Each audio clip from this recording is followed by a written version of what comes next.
Like the video and subscribe to the channel to continue the story, and tell me in the comments what you think about the behavior and the story. I found my husband in our living room with my son's fiancée only a few hours before the wedding. I was about to confront him, but a movement in the hallway stopped me. It was my son, Elijah. His face was a mask of stone.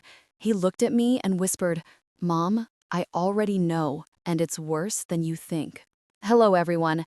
Thank you for being here with me today. Before I start my story, I'd love to know what city you're joining me from. Feel free to share it in the comments. Now, let me immerse you in this story. On the morning of my son's wedding, I woke up at 5 a.m. I couldn't sleep. I told myself it was just nerves, the kind any mother feels on such an important day. I sat here in this very home office, staring at spreadsheets on my computer screen. I run a small CPA firm from home, nothing extravagant, but it helped pay for our son Elijah's college and covered the extras that my husband Franklin's salary didn't quite reach. The numbers on the screen were a blur. My mind was somewhere else entirely. Outside, the world was still dark and silent, but I could already picture the scene that would unfold on the patio of our Atlanta, Georgia estate in just a few hours. White chairs arranged in perfect rows on the lawn. I had spent the entire spring tending to the arch that Franklin had built, covering it with the rose bushes I had nurtured since they were tiny buds. I had checked the string lights 3 times myself, making sure not a single bulb was out. Everything had to be perfect. Our son, our Elijah, deserved a perfect day. 25 years of marriage to Franklin, 23 years raising Elijah, I had dedicated my entire life to this family. I had been the steady hand, the planner, the one who remembered dental appointments and birthdays and made sure the bills were paid on time. Franklin was the charmer, the life of the party, the one everyone loved. I was the foundation he leaned on, and for a long time, that was enough for me. But lately, something had felt off. A silent distance had settled between us.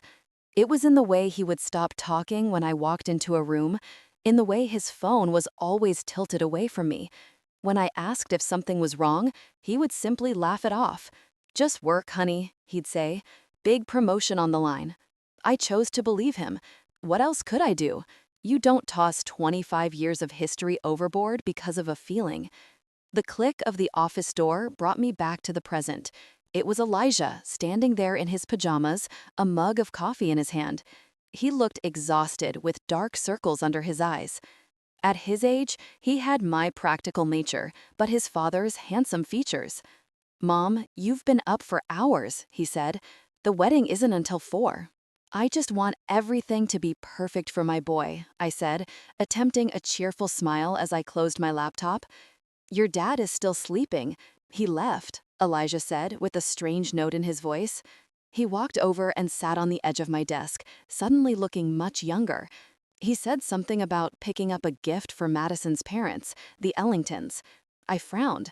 That was new to me. "Mom," he said, hesitating, "can I ask you something?" I turned my chair to face him. Under the harsh light of my desk lamp, his worry was evident.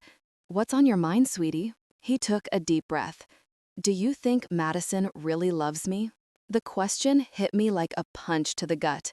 Madison, his fiancée, ambitious, beautiful, a young architect from a wealthy, lifelong family with influence. On the surface, she was everything we had always wanted for Elijah. But I'd had my own doubts. I had seen how her eyes would sometimes drift when Elijah talked about his passions, how she checked her phone during family dinners. "Why would you ask that, honey? It's your wedding day." "I know, and maybe it's just last-minute jitters," he mumbled, staring into his coffee. "But sometimes, when she looks at me, I feel like she's looking right through me, like I'm just a box she needed to check off on her way to the perfect life." He paused. "And lately, she's been spending a lot of time with Dad. They're always talking about finances, investments. She says he's mentoring her." I wanted to tell him about the things I had also noticed, how Franklin's eyes followed Madison around the room, how he always found excuses to help her with her coat or refill her drink, how he knew exactly how she liked her coffee. 2 sugars and a splash of milk without having to ask. Instead, I reached out and squeezed his hand. Wedding jitters are normal, sweetie. Marriage is the biggest step you'll ever take. It's not just jitters, Mom, he said, his voice breaking. He finally looked up at me, his eyes filled with a pain that terrified me. I think she's in love with someone else. I froze. The blood turned to ice.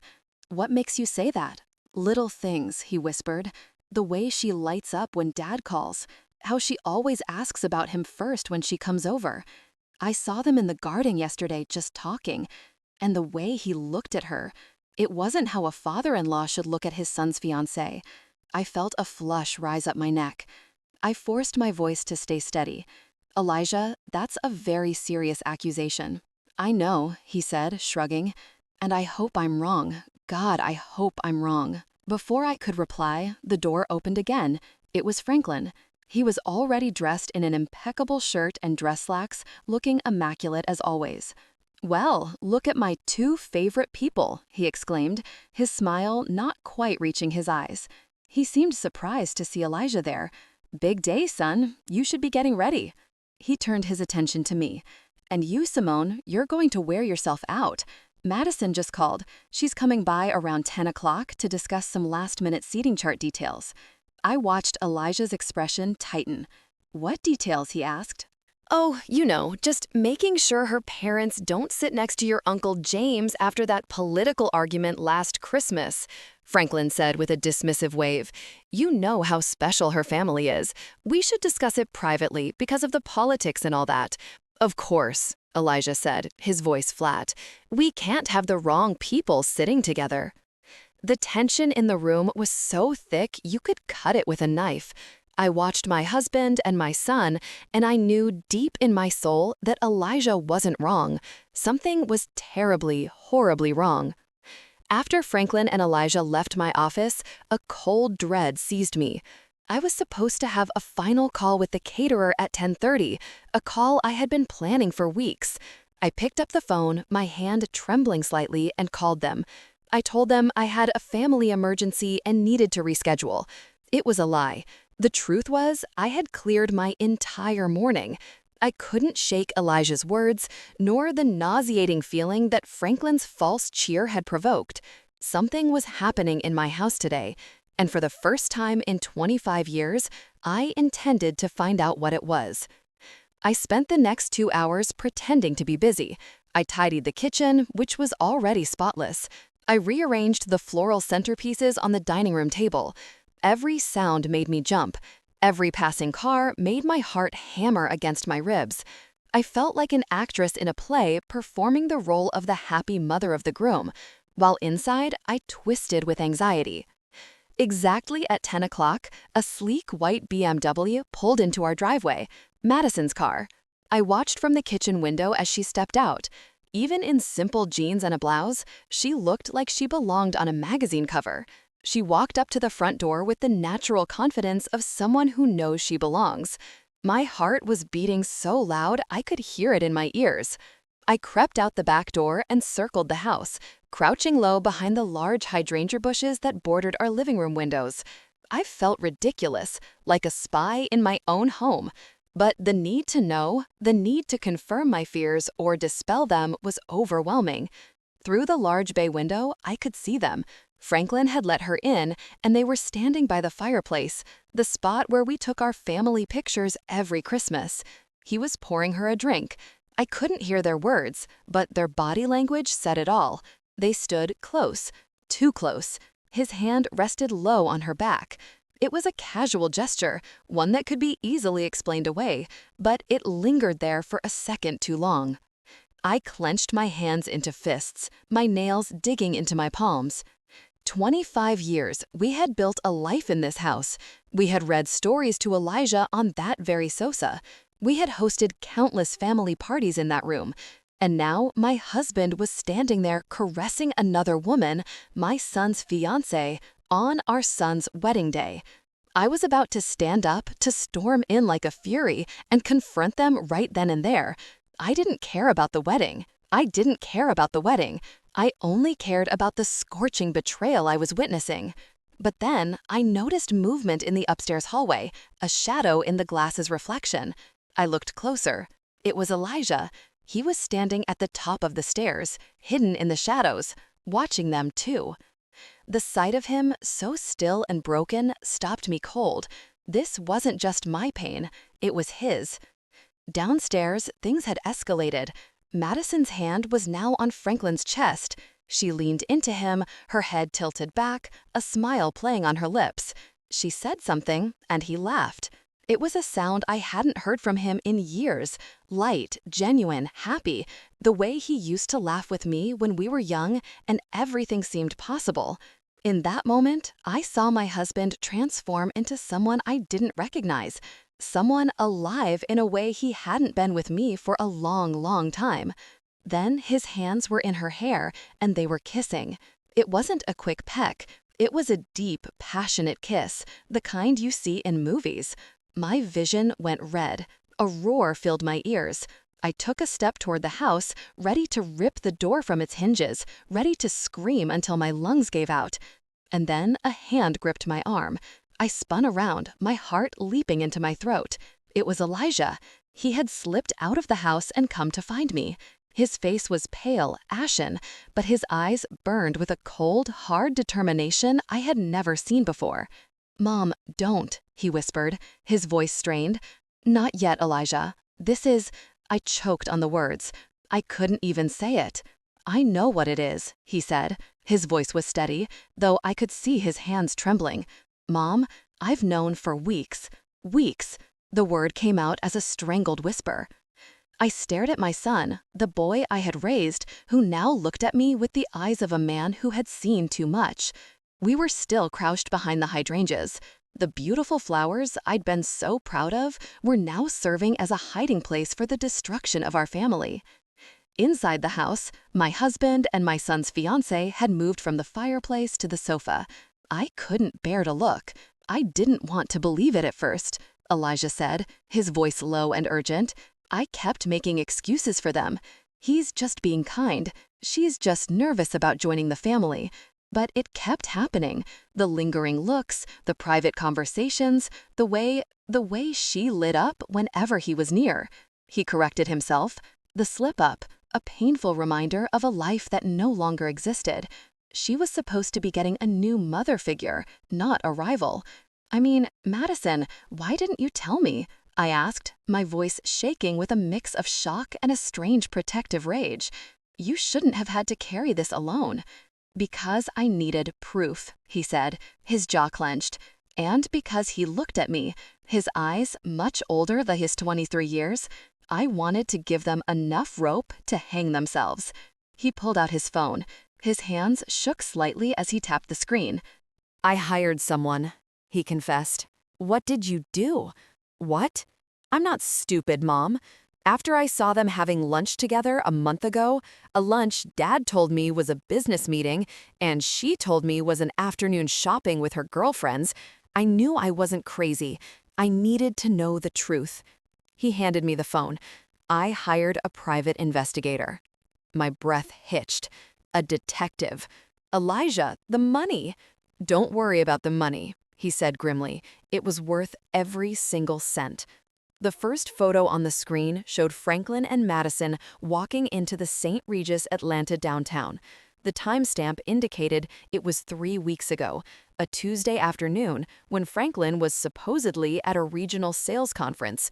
The second photo showed them leaving together 2 hours later, looking heated and disheveled. "There are 17 different occasions," Elijah said quietly as I scrolled through a gallery of betrayal. Photos of them in dimly lit restaurants across the city. Photos of them pressed up against Franklin's car in a private parking lot. Photos of them laughing, holding hands, living a completely different life behind our backs. I felt sick. The sheer magnitude of the deceit was breathtaking. This wasn't a one-time mistake. It was a calculated, long-term affair.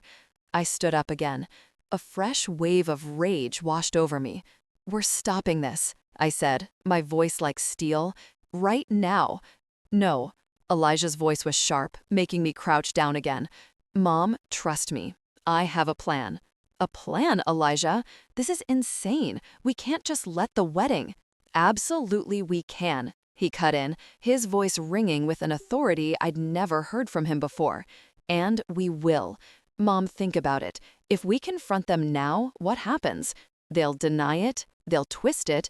Dad will say you're being hysterical, that you're misunderstanding things. Madison will cry and play the victim. They'll turn it all back on us. He was right. I could already hear Franklin's smooth, placating voice. Simone, you're overreacting. She's a nervous young woman, and I was just offering paternal advice. So what? I whispered, my anger giving way to a cold, terrifying clarity. Elijah's smile was something chilling and unfamiliar. Public humiliation, he said, the words hanging in the air between us. Total and absolute destruction of their reputations. Legal consequences. We don't just end this, Mom. We make sure they can never, ever do this to anyone again. I looked at my son. When had he become so calculating, so ruthless? Then I looked back through the window. I saw my husband, the man I had loved and trusted for a quarter of a century, start to unbutton Madison's blouse on the sofa where we had built our family. And in that moment, I knew the woman I used to be, the understanding, forgiving wife, was gone. She had died right there in the dirt behind the flowers I had so painstakingly planted. Tell me the plan, I said. That evening was one of the strangest of my life. Franklin came home acting as if nothing had happened, asking about final catering arrangements.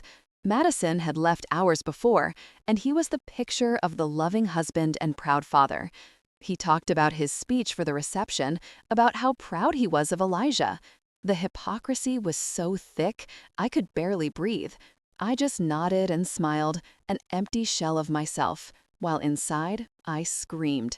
After Franklin went to bed, Elijah and I met in my home office. The door was locked, the blinds drawn. It felt like a war room, and in many ways, it was. On my desk lay the beginnings of a file of evidence that would make a prosecutor weep with joy. Tell me about that detective, I said, studying a surveillance photo that turned my stomach. Her name is Aisha, Elijah said. Aisha Whitfield. The name hit me like a splash of cold water.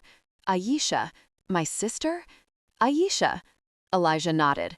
I didn't know who else to call.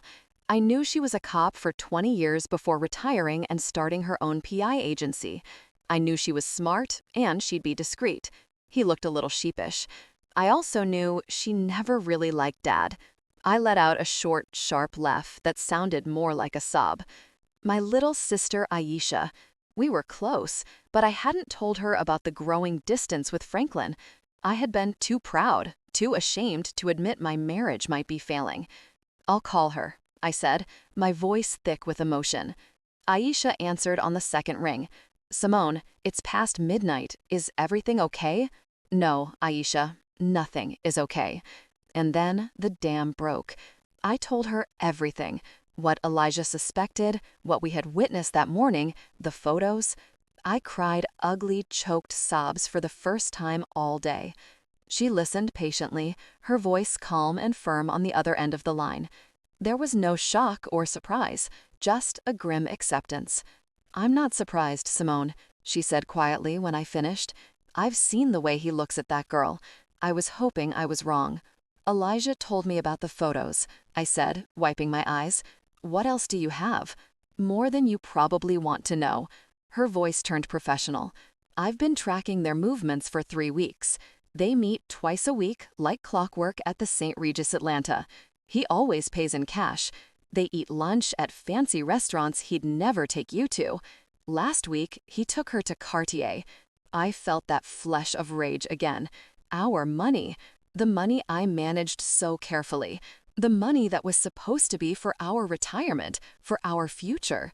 And, Simone, Aisha's voice was soft, there's more now, something bigger. I've been digging into Franklin's financials, trying to figure out where all this cash for the hotel rooms and gifts is coming from. He's been sloppy. What did you find? I asked, dreading the answer. There was a long pause on the line. It's not just Madison. she said, voice heavy. It's not the first time.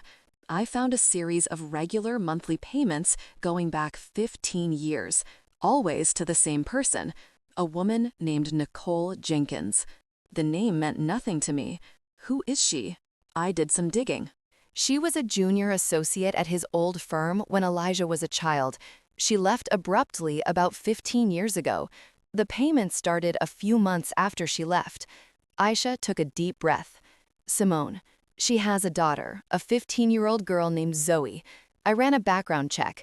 The father isn't listed on the birth certificate, but I'd bet my license that Franklin is her father. The phone felt heavy in my hand. I couldn't breathe. A daughter, an entire other child, 15 years of lies, 15 years of a double life. The secret trips, the inexplicable expenses, the emotional distance, it all clicked into horrible clarity. I have to know for sure, Aisha, I whispered. I know, she said. I'll handle it. But Simone, you have to be prepared. When this drops, it's going to be a nuclear bomb. I know, I said, my voice cold and hard. That's exactly what we're counting on. The 24 hours leading up to the wedding were a blur of calculated deception. I moved through the preparations like a ghost, my body on autopilot while my mind raced. I smiled at relatives. I approved the final table settings with the wedding planner. I even helped Franklin with his tie, my fingers brushing the silk fabric as I imagined tightening it around his neck. Every interaction was a performance, every polite word a lie. Aisha worked quickly. She was a professional, and this was now personal. She told me she had a contact at a private lab. It's risky, Simone, but if we can get a clean DNA sample from Franklin, we can get a non-legal preliminary comparison to a sample from the girl. That night, after Franklin fell asleep, snoring softly beside me in the bed we had shared for a quarter century, I crept out of the room. My heart pounded with every creak of the floorboard. I went to the bathroom and took his toothbrush from its holder. My hand shook so badly, I almost dropped it. It felt like the ultimate violation. But what was this compared to the violations he had committed against me, against our family? I carefully tucked it into a plastic bag and left it in the mailbox for Aisha to collect before dawn. The next day, as the house buzzed with the chaotic energy of florists and photographers, Aisha called. I've got more on the money, she said, her voice grim. It's worse than we thought. We met in my car, parked on the street, away from the house, the only place I felt safe to talk. She opened a laptop and turned it toward me. On the screen was a spreadsheet, a dizzying array of numbers and dates. I did a full analysis of your joint accounts, your retirement funds, everything, she said, pointing to a highlighted column. Look at the pattern. For years, Franklin has been making regular cash withdrawals, small amounts, 500 here, 700 there, never more than 1,000 at a time, always from different branches. I thought it was for his hobby, I said, stunned. He always told me he was investing in rare coins, something that required cash transactions. Another lie. His hobby was named Madison, Aisha said dryly.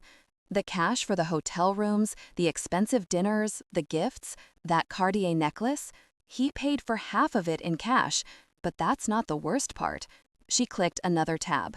He's been taking loans out against your pension plan. I stared at the screen. There it was in black and white, a series of loans taken out against the retirement account I had so diligently contributed to from my small business. The account that was supposed to be our safety net, our security for old age.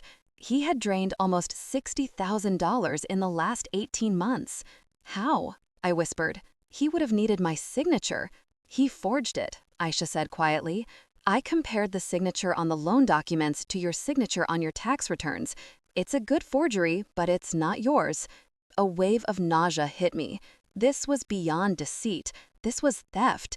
He wasn't just breaking my heart, he was systematically dismantling our future piece by piece to fund his sordid affair.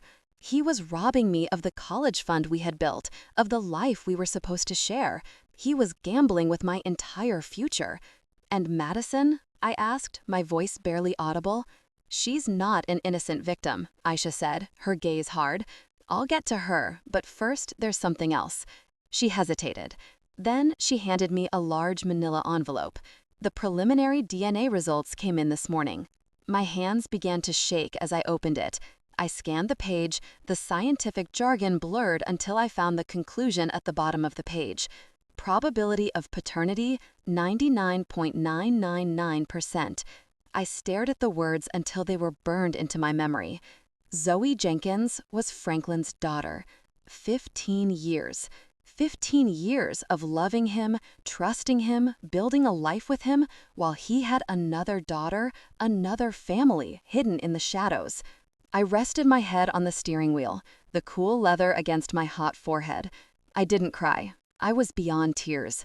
A strange, terrifying calm came over me. The pain was still there, a massive, gaping wound in my chest, but now it was accompanied by something else, a cold, hard resolve. He wasn't just going to lose his wife, he was going to lose everything. Sitting in the car with my sister, that flimsy piece of paper in my hand felt heavier than a tombstone. It was the death certificate of my marriage, of the life I thought I had. A 15-year-old daughter. The words echoed in the silent car. How? How did you find her? I finally managed to ask, my voice sounding distant and strange to my own ears. Aisha's expression was a mix of pity and professional resolve. It started with the payments. Once I had Nicole Jenkins's name, it wasn't hard to locate her. She lives just 2 towns over. Simone, about 20 meters away. 20 meters. For 15 years, he had been living a secret life a short drive away. How many times had he told me he was working late? How many business dinners had he attended? How many weekend golf trips had he taken? My mind spun as I mentally reviewed years of excuses and lies, each one now taking on a new sinister meaning. I swung by the house yesterday morning, Aisha continued, her voice soft. I posed as a market researcher. Nicole opened the door, and behind her I saw the girl Zoe. Simone, she's the spitting image of him. The same dark, intelligent eyes that first drew me to him all those years ago. The same smile. She's unmistakable. I imagined it, an innocent teenager in all this who looked just like my husband, a sister my son never knew he had. The thought was so surreal, so monstrous, that I couldn't fully process it. My family wasn't just broken, it was a fraud, a carefully constructed lie that I had unknowingly helped maintain for more than half my life. Does the mother Nicole know about me, about Elijah? I asked. I can't say for sure, Aisha admitted, but the way she lives, a nice house and a good school district, but no flashy career, it's clear Franklin is her primary source of financial support. She has every reason to keep things quiet. He wasn't just paying child support, Simone. He was funding her whole life, with my money, with our money, my consulting money, our joint savings, the money he stole from our retirement. The betrayal was so deep, so layered, I felt like I was drowning. It was a systematic plunder of my life's work, my trust, and my future. I handed the DNA report back to Aisha. Put it with the rest of the evidence, I said. My voice, stripped of emotion, was numb. The shock was so profound, it had short-circuited my ability to feel anything but a cold, heavy emptiness. I thought about that girl, Zoe. What kind of man tells his daughter he can't acknowledge her? What kind of man raises one son in the light while keeping another child hidden in the dark? The cruelty, not just to me and Elijah, but to this innocent girl, was astonishing. And what about Madison? I asked, needing to shift my focus to latch onto a target for the anger that was starting to melt the ice in my veins. You said there was more on her. Aisha nodded, her expression hardening again. Right, Madison. Let's talk about the fiancé. She turned the laptop back to me and opened a new file. She's not just sleeping with your husband. She's been embezzling funds from her law firm. The words took a moment to register. She's a junior partner at a prestigious downtown firm, Aisha explained, displaying documents that looked like internal financial reports. She's been inflating expense reports, creating fake invoices for non-existent consultants, and siphoning the money into a private bank account. They aren't large amounts each time, but it's steady. In the last year, she's stolen over $200,000. I gasped, $200,000? And I can trace some of that money directly to gifts for Franklin, Aisha said, showing me a bank transfer, followed by a credit card statement that showed the purchase of a $1,000 watch. She was stealing from her partners to buy gifts for her lover, who was stealing from his wife to buy gifts for her. It's the most perfectly disgusting circle of deceit I've ever seen. So Madison wasn't just a homewrecker. She was a criminal, a thief, and she was about to marry my son, bringing her corruption and lies into the heart of what was left of my family. The numbness in my chest vanished, replaced by a white-hot fury. This wasn't just about a broken heart anymore. This was about protecting my son. This was about justice. This was about making sure these two people face the consequences for every lie, every dollar, every broken promise. Okay, I said, looking my sister in the eye. The wedding plan. Let's go over it one more time. I want it to be perfect. The knowledge of Madison's embezzlement added a dark, criminal layer to the already stunning betrayal. It changed everything. This was no longer just a messy, heartbreaking domestic drama. It was a conspiracy of fraud and theft perpetrated by the two people who should have been closest to us. How did you get all this? I asked Aisha, pointing to the damning financial documents on her laptop screen. We were still in my car, the air thick with the smell of conspiracy and stale coffee. Madison isn't as smart as she thinks, Aisha said with grim satisfaction. She got careless, and I have friends on the police force who were willing to pull some strings when they heard the story. A buddy of mine on the economics unit took one look at these patterns and knew exactly what he was seeing. She pointed to the screen. She was moving the money through a shell corporation she set up using her mother's maiden name. It was amateur. I thought of Madison's parents, the Ellingtons. They were pillars of the community. Her father was a respected federal judge. Her mother was on the board of 3 different charities. They moved in circles where reputation was everything. They believed their daughter was a shining star on the rise, marrying into a good, stable family. They had no idea their golden girl was a thief, and the stable family she was marrying into was a house of cards built on lies. The public humiliation was going to destroy them too. For a fleeting instant, I felt a pang of pity for them. They were innocent collateral damage, but that feeling was quickly extinguished by the fire of my own betrayal. So Franklin is stealing our retirement money to buy gifts for his mistress, I summarized, the words tasting like venom. And Madison is stealing from her firm to buy gifts for my husband, her lover, who is also her future father-in-law. I shook my head in disbelief. This is movie stuff. It gets better, Aisha said, a wry twist to her lips.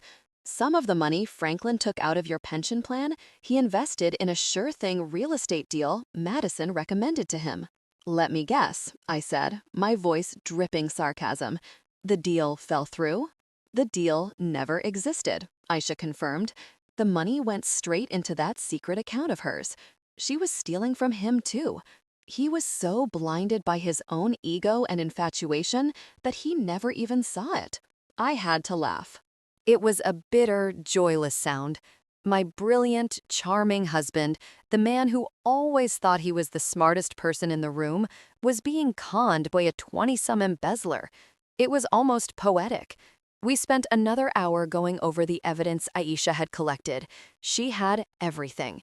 Bank statements, surveillance photos, cash-paid hotel receipts, forged loan documents, and now a full criminal file on Madison's activities that was ready to be handed to the prosecutor. And of course, the DNA report, the irrefutable proof that cemented 15 years of deceit. I looked at the file, the neat tabs and organized pages that represented the complete demolition of my life. 25 years of marriage reduced to a stack of incriminating documents on the passenger seat of my car. Suddenly, a wave of exhaustion washed over me, so deep it felt like a physical weight pressing on my chest. Aisha, can we do this? I whispered.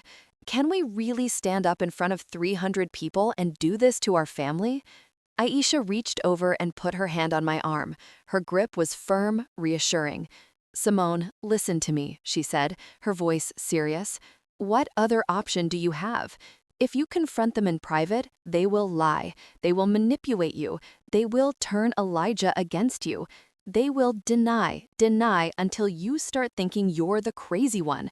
I've seen it 100 times. She was right. I knew she was right. Franklin was a master of manipulation. He could charm his way out of anything. This way, she continued, there is no escape. There is no room for lies. There is only the truth presented in front of everyone they tried to impress. This isn't just about revenge, Simone. It's about consequences. Madison has to face jail time. Franklin has to be held accountable, not just for the cheating, but for the financial fraud he committed against you. This is the only way to make sure the lies stop forever. I took a deep breath, the stale air of the car filling my lungs. I thought of Elijah, his pale, determined face. I thought of Zoe, the daughter I never knew. I thought of the 25 years I had given to a man who had been lying to me since the beginning. You're right, I said, my voice clear and firm again. It's the only way. I started the car. Let's go. We have a wedding to prepare for. The final hours before the wedding were the most surreal of my life. I went home and resumed my role as the calm, happy mother of the groom. I felt a strange sense of detachment, as if I were watching a movie of my own life. I saw myself laughing with my cousins, complimenting my sister-in-law's dress, and assuring the caterer that everything looked wonderful. Inside, I was a coil of tension and grief, but outside, the picture of maternal pride. Franklin was in his element, socializing with the early arriving guests, accepting congratulations with a wide, confident smile. He pulled me aside at one point, his arm around my waist. "You look beautiful, Simone," he said, his voice a low murmur in my ear. "Isn't it a perfect day?" I looked into his eyes, the eyes of the man I had loved for more than half my life, and felt nothing but cold, desolate emptiness. I smiled back. Perfect day. My son Elijah was a mirror of my own forced composure. He greeted his friends, posed for photos with his groomsmen, and played his part perfectly. But every time his eyes met mine across the crowded lawn, I could see the same steel resolve reflected there. We were in this together. We were soldiers waiting for the signal to strike. The plan was simple, and Aisha had rehearsed it with us until we knew it by heart. She had arrived early, disguised as a member of the catering staff. Her professional audio-visual equipment was hidden in plain sight. She had connected her laptop to the large projection screen we had rented, supposedly for a sentimental slideshow of Elijah's baby pictures. No one suspected a thing. She had a small remote control in her pocket. When the time came, all she had to do was push a single button. I had my own role to play. I had prepared the divorce papers with my attorney a week prior, a fact I had kept secret even from Elijah. They were signed and notarized in a sealed envelope in my clutch purse. I also had a flash drive with copies of every piece of evidence Aisha had gathered. One way or another, my marriage would officially end today. There was no going back. I wasn't just planning a confrontation. I was planning the first day of the rest of my life. At 4:05, I took my seat in the front row. The string quartet began to play, and the wedding party made their entrance. Franklin sat beside me, squeezing my hand with what appeared to be genuine affection. I felt a tremor of revulsion, but forced myself not to pull away. Madison appeared at the end of the aisle, a vision in white lace. She looked radiant, beautiful, and utterly fraudulent. She smiled at the crowd. Then her eyes found Franklin in the front row. For a split second, a look passed between them. A look of shared secrets, of triumphant conspiracy. They thought they had won. They thought they were just minutes away from cementing their perfect, deceptive future. Elijah stood at the altar, his face an unreadable mask. When Madison joined him, he took her hand. His expression never wavered. He looked out at the crowd, his eyes scanning the faces until they landed on mine. He gave a single, almost imperceptible nod. it was time. The officiant began the ceremony with the usual words about love, commitment, and fidelity. The irony was so dense it was nearly suffocating. I wondered if Franklin and Madison were even listening, or if they were already planning their next secret rendezvous. The ceremony continued. They exchanged vows they didn't mean, promises they had already broken 100 times. My stomach churned with every lie that left their lips. Finally, the officiant reached the critical moment. He smiled benevolently at the crowd. If anyone here has any reason why these two should not be joined in holy matrimony, speak now or forever hold your peace. A silence fell over the 300 guests. This was the moment. My heart hammered against my ribs so hard I thought it might break through. I could feel everyone's eyes on us. I took a slow, deliberate breath. Then I stood up. The moment I rose, a collective gasp ran through the 300 guests. The air, which had been filled with the soft melodies of the string quartet and the warm afternoon breeze, suddenly became thick and silent. All heads in the garden turned toward me. I could feel their confusion, their shock, their curiosity like a physical force. Franklin, sitting next to me, went rigid. "Simone, what are you doing?" he hissed, his hand grabbing my arm. "Sit down. You're making a scene." I shook his hand off as if it were a venomous snake. I looked past him, my eyes fixed on my son, Elijah, who stood at the altar, his face pale but resolute. He knew this was coming. We had planned it. Then I looked at Madison, whose radiant smile had frozen into a mask of confused horror. "I'm sorry, everyone," I said, my voice clear and surprisingly steady. It carried across the silent garden. "I apologize for the interruption, but I believe the officiant asked if there was any reason this marriage should not proceed." I paused, letting the weight of my words settle. "And yes, I do. I have a reason." A wave of murmuring swept through the crowd. I saw Madison's father, Judge Ellington, begin to rise from his seat, an expression of thunderous indignation on his face. "Mrs. Whitfield, what is the meaning of this?" he boomed. "The meaning, Judge Ellington," I said, turning to face him, "is that your daughter is about to marry my son under false pretenses, and I believe you and everyone else gathered here today deserve to know the truth." I pulled the small remote control from my purse. It was the one Aisha had given me. My thumb hovered over the single red button. "The truth?" Franklin sputtered, his face flushing crimson. "Simone, you've lost your mind. You're embarrassing our son." "Am I, Franklin?" I asked calmly, turning my gaze back to him, my voice dropping to an icy calm. "You're the one who has embarrassed our son, you and your mistress." With that, I pressed the button. Behind the altar, the large screen that was supposed to show a slideshow of Elijah's baby photos sprang to life.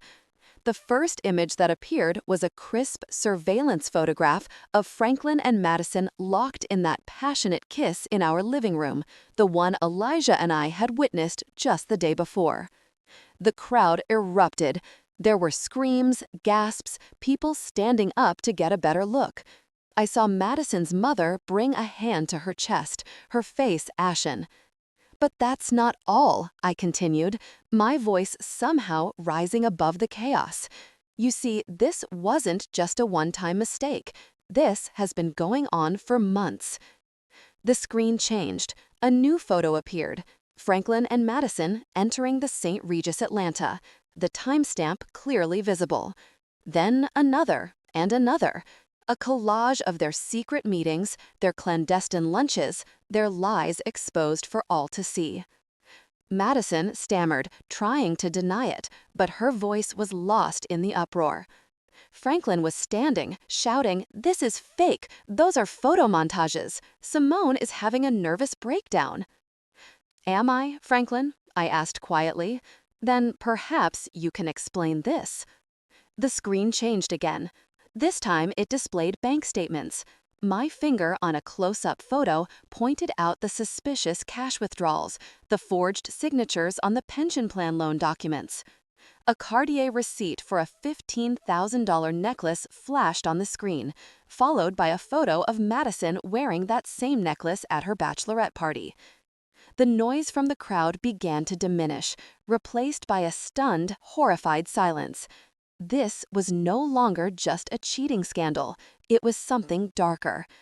My husband has been systematically stealing from our family's retirement savings to fund his affair, I announced. And his fiancée, the woman about to marry my son, has also been busy.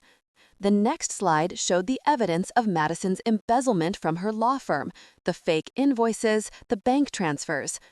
I could see her partners in the fourth row, their faces shifting from confusion to pure fury. And then I delivered the final devastating blow. "But the best part," I said, my voice turning to ice, "the true heart of the deceit that has defined my marriage is that my husband's lies didn't start with Madison." The DNA test results filled the screen. The words "probability of paternity 99.99% were displayed in huge bold letters. Below, there was a photo of a pretty, smiling 15-year-old girl. "This is Zoe Jenkins," I said, my voice trembling with 15 years of repressed pain.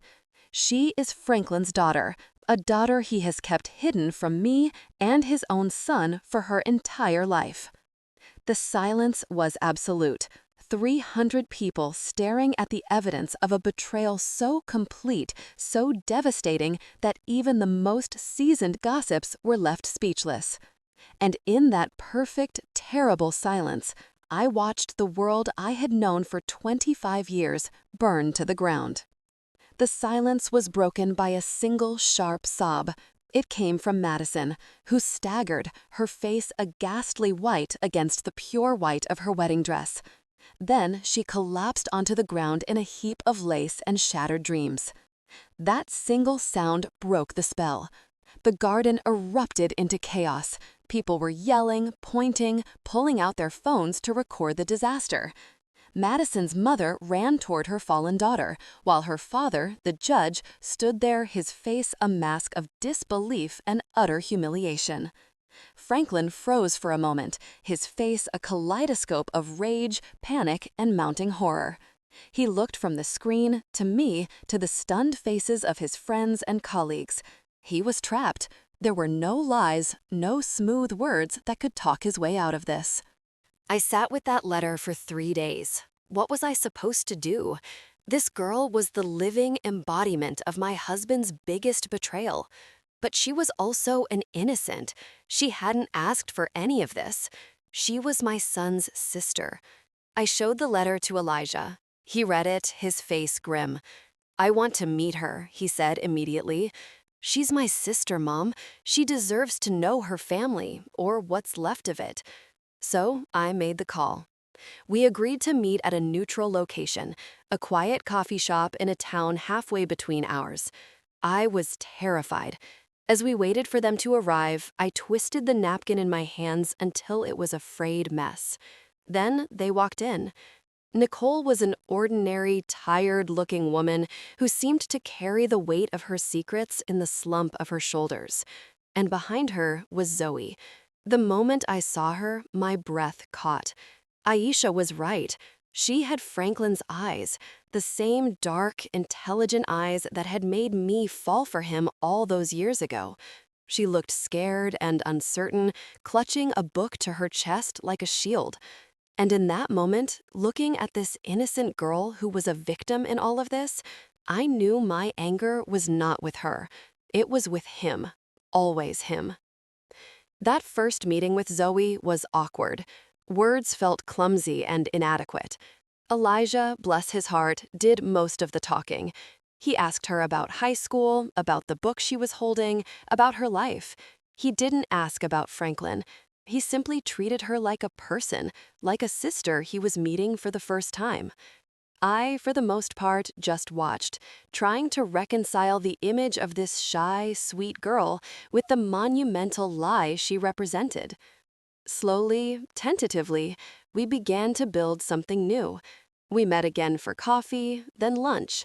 Elijah and Zoe started texting, discovering a shared love for old movies and spicy food.